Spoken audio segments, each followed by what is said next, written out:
SFX low heartbeat, the clock ticks. Every day in the UK, around 150 men hear the same four words: "You have prostate cancer." It is now England's most commonly diagnosed cancer.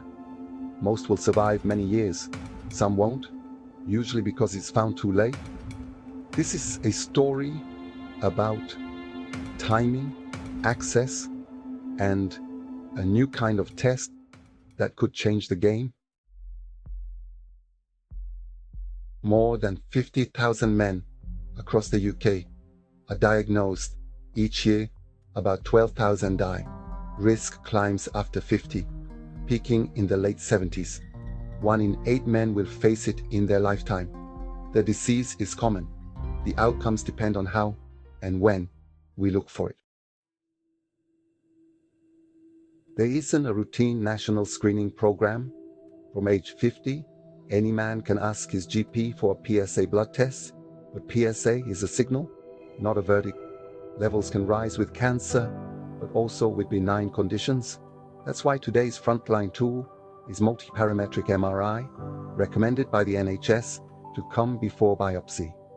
If the MRI looks suspicious, a targeted biopsy follows.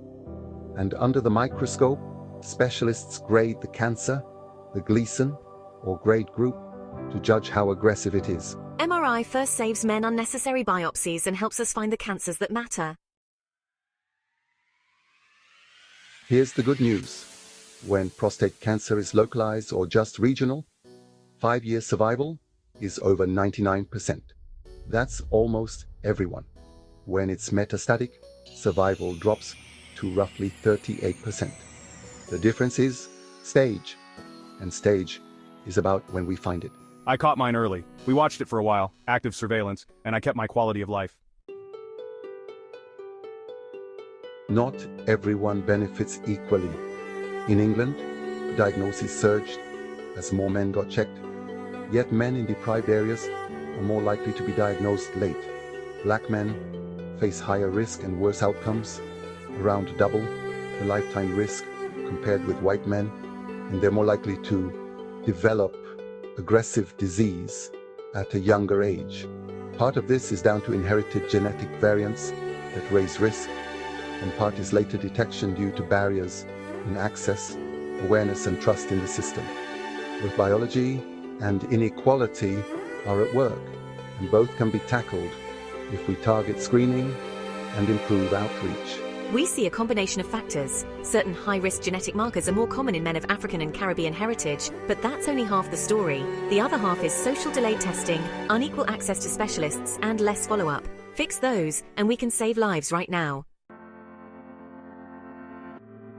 What if we could target screening to those at highest genetic risk? UK researchers at the Institute of Cancer Research and Royal Marsden tested a simple at-home saliva kit. The lab reads 130 DNA variants and calculates a polygenic risk score. In large trials, the top-risk men were far more likely to have significant cancers, including many with normal PSA. An MRI plus biopsy confirmed it. A national transform study is now comparing saliva scoring against PSA and MRI to guide future screening policy. It's not standard yet, but it's moving fast.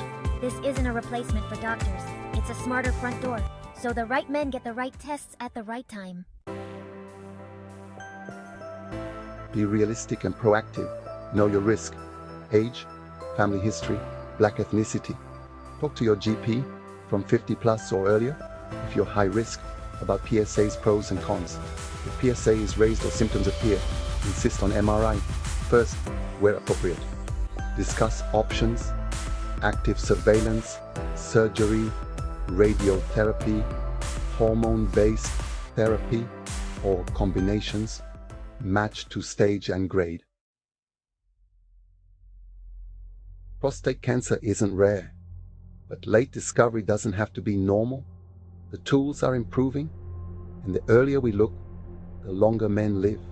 Not just years added, but years that feel like life. The quiet battle is won in the open: ask, test, image, decide.